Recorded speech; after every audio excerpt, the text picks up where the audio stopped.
अब वाराणसी के मस्जिद के एग्जाम्पल के तौर पर एक खास बात आपको बताना चाहता हूं, इस पर सोचने की जरूरत है।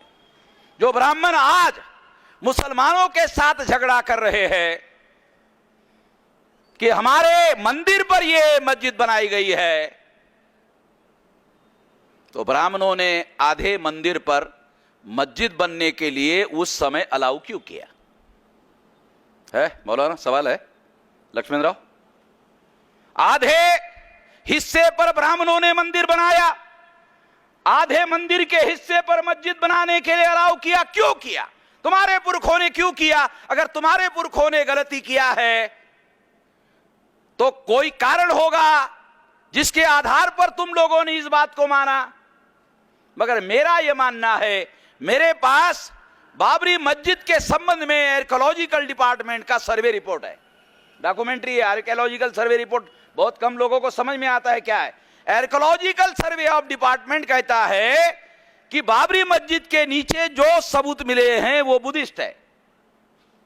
आर्कियोलॉजी कह रहा है लक्ष्मण राव, मेरे पास लिखित है, आर्कियोलॉजी का रिपोर्ट है, पुरातत्व विभाग का रिपोर्ट है। उन्होंने जो खोदा, खोदने के बाद जो रिपोर्ट दिया, उनका कहा यह बुद्धिस्ट प्लेस है।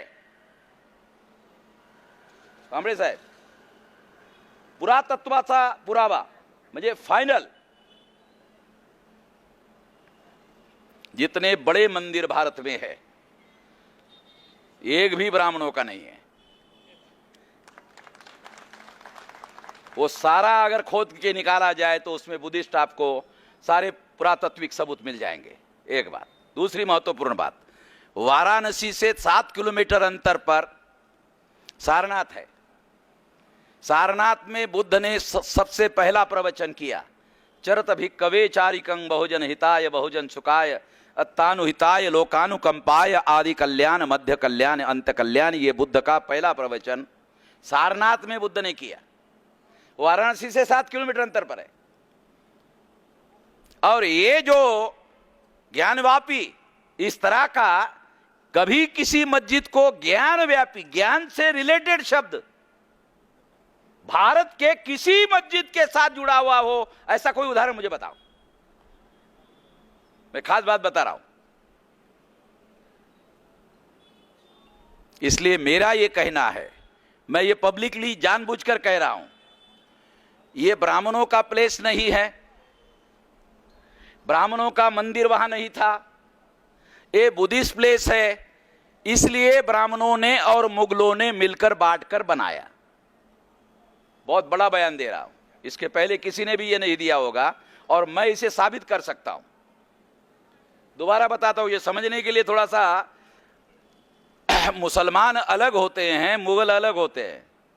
मुगल रेस है, मुसलमान उसको कहते हैं जो कुरान को मानता है, वो मुसलमान। तो मुगल रेस है।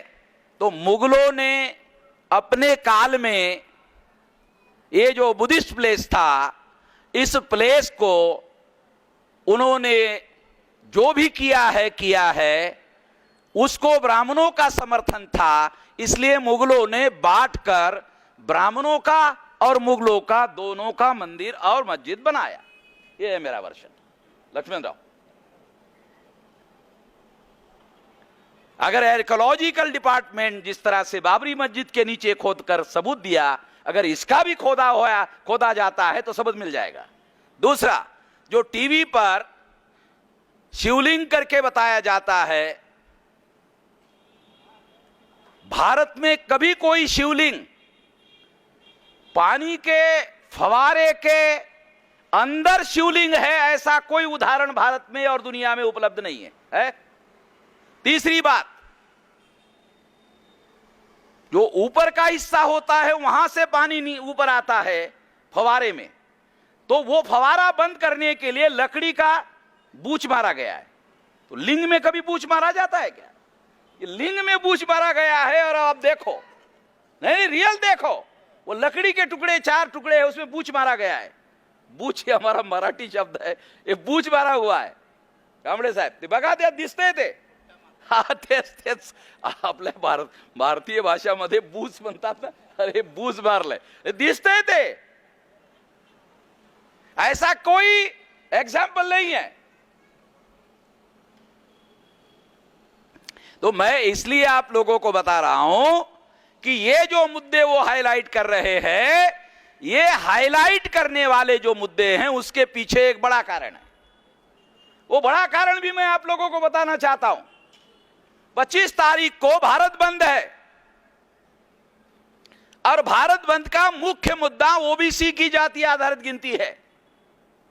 पहले नंबर का मुद्दा है ओबीसी की जाति आधारित गिनती। इस पर से ओबीसी के लोगों का और एससी एसटी ओबीसी के लोगों का ध्यान दूसरी तरफ डाइवर्ट करने के लिए यह मामला खड़ा किया गया है, ताकि भारत बंद के तरफ लोगों का ध्यान ना जाए। मैं अभी आपको बताता हूं, आज की तारीख जो है 19 है। तो आज के तारीख में 19 से 20 है। 20 तारीख को आपको बता रहा हूं, 5 दिन के बाद भारत बंद है। 25 तारीख को, 25 तारीख के बाद भारत बंद का तारीख समाप्त होने के बाद ये सारे मस्जिद से संबंधित मामले जो है ठंडे पड़ जाएंगे, क्योंकि भारत बंद की तारीख खत्म हो जाएगी। आप देख लेना, आज पहले से बोल रहा हूं, क्योंकि उन लोगों को मालूम हो गया कि हमने 2-2 बार भारत बंद किया, इसका मतलब हमारे पास ताकत है।